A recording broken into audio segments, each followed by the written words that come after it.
আজকে আমরা নারায়ণগঞ্জের চাষারে এসেছি এবং আমাদের খুদে দাবারু অনূর্ধ্ব 12 বয়সে যিনি ইতিমধ্যে বাংলাদেশ চ্যাম্পিয়ন হয়েছে আমাদের সিদ্ধাতুল মুনতাহা। এবং আমি যখন শুনলাম যে আগামী 18ই সেপ্টেম্বর কাজাকিস্তানে একটি ফিদে ওয়ার্ল্ড ক্যাডেট যে দাবা 2025 সালের যে দাবাটি অনুষ্ঠিত হবে, আন্তর্জাতিক একটি টুর্নামেন্ট, সেই টুর্নামেন্টে অর্থের অভাবে সিদ্রাতুল মুনতাহার মতো এত প্রতিভাবান একজন খুদে দাবারু খেলায় অংশগ্রহণ করতে পারবে না। আমার কাছে শোনা মাত্রই আমি বিষয়টিকে সাথে সাথে দায়িত্ব নিয়ে, এবং আপনারা জানেন যে আমাদের মাননীয় ভারপ্রাপ্ত চেয়ারম্যান জনাব তারেক রহমান এই ধরনের খুদে প্রতিভা খোঁজার জন্য ইতিমধ্যে তিনি কিন্তু ডিক্লেয়ার করেছেন যে আমরা নতুন করি নামে যে শহীদ রাষ্ট্রপতি জিয়াউর রহমান তিনি যে আমাদের সাংস্কৃতিক অঙ্গন থেকে বিভিন্ন প্রতিভাবান খুদে শিল্পীদেরকে বের করেছিলেন, ঠিক একইভাবে আমাদের মাননীয় ভারপ্রাপ্ত চেয়ারম্যান জনাব তারেক রহমান নতুন করে স্পোর্টস নামে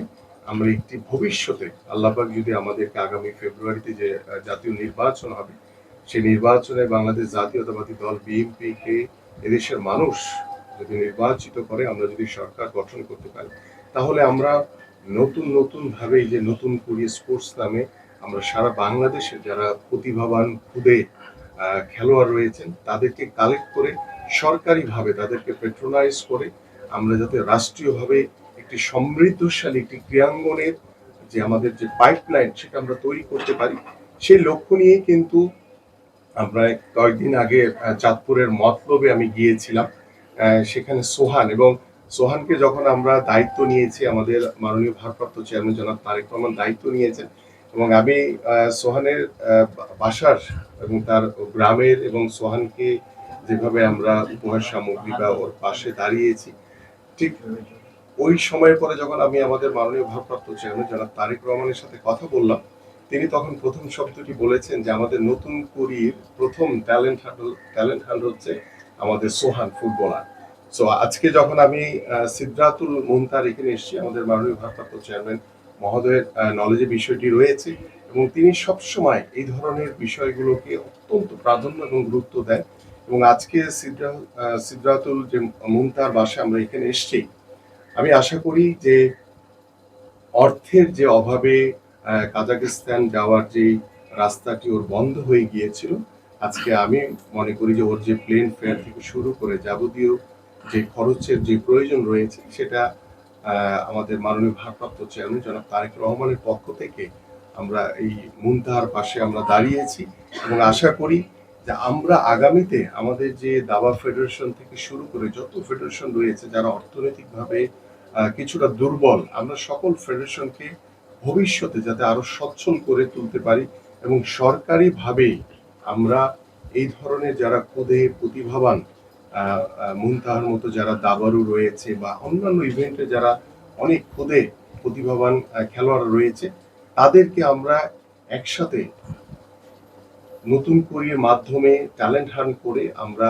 সরকারের পক্ষ থেকে সার্বিক সহযোগিতার মাধ্যমে আমরা তাদের পাশে সবসময় থাকব। এবং আমরা চাইব যে খুদে প্রতিভাবান খেলোয়াড়দের মাধ্যমে আমরা যাতে একটি সমৃদ্ধশালী ক্রীড়াঙ্গনের যে যাত্রা নিয়ে যে স্বপ্ন নিয়ে আমরা কাজ করছি, যেমন আমাদের ইতিমধ্যে আপনারা জানেন যে আমরা প্রত্যেকটি স্কুলে আগামীতে ইনশাআল্লাহ যদি বাংলাদেশ জাতীয়তাবাদী দল বিএনপি সরকার গঠন করতে পারে, আমরা প্রত্যেকটি স্কুলে ক্লাস 4 থেকে আমরা যে কোনো 5টি ইভেন্টকে বাধ্যতামূলক করব, যে আমরা সুস্থভাবে আমাদের সন্তানদেরকে গড়ে তুলতে চাই এবং আমরা একটি সমৃদ্ধশালী ক্রীড়াঙ্গন গড়ার লক্ষ্য নিয়ে পাইপলাইনে যাতে আমাদের বিভিন্ন ইভেন্টের যারা ফুটবলার, ক্রিকেট কিংবা আমাদের দাবারু কিংবা শুটিং কিংবা হ্যান্ডবল, ভলিবল সহ যে ইভেন্টগুলো রয়েছে, যেগুলোতে অলিম্পিক বা এশিয়ান গেমস কিংবা আমাদের সাফ গেমসে ভালো কিছু করার স্বপ্ন রয়েছে, সেই ইভেন্টগুলোকে বাছাই করে আমরা বিকেএসপি যেমন বাংলাদেশে রয়েছে একটি, ঠিক আমরা এইভাবে ঢাকা, বরিশাল, সিলেট, চট্টগ্রাম এবং আমাদের খুলনা সহ রাজশাহী সহ আমরা প্রত্যেকটি জায়গায় বিভাগীয় শহরগুলোতে আমরা বিকেএসপি তৈরি করতে চাই। এবং সেখানে স্পোর্টস ইউনিভার্সিটি তৈরি হবে। এবং আমরা এই যে ক্লাস 4 থেকে যে আমরা যে খেলাধুলাকে বাধ্যতামূলক করে দেবো, এবং সেখানে প্রত্যেকটি ইভেন্টের জন্য আলাদা করে শিক্ষক নিয়োগ হবে, এবং সেই শিক্ষক নিয়োগের মাধ্যমে কিন্তু আমরা অনেক এক্স প্লেয়াররা যারা খেলা ছেড়ে দেওয়ার পরে হতাশ হয়ে যায় যে আমরা কি করব, আমরা সেই খেলোয়াড়দেরকে আমরা শিক্ষক হিসেবে আমরা সেই স্কুলগুলোতে নিয়োগ দিতে চাই, যাতে আমাদের ওই খেলোয়াড়দেরও কর্মসংস্থানের ব্যবস্থা হয়, এবং এটা সরকারিভাবে করা হবে ইনশাল্লাহ। এবং আমরা আশা করি যে সিদরাতুল মুনতাহার পাশে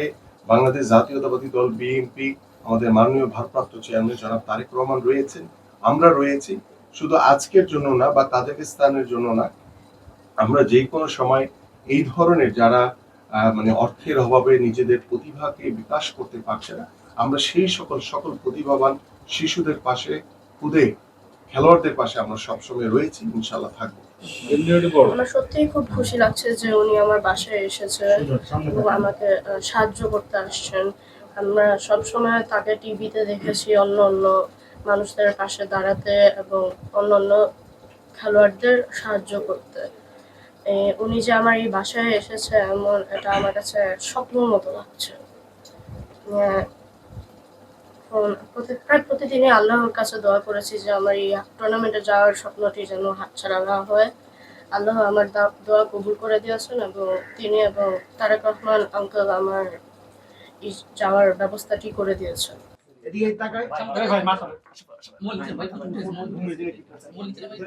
একটু দূরে রাখতে ভাইয়া।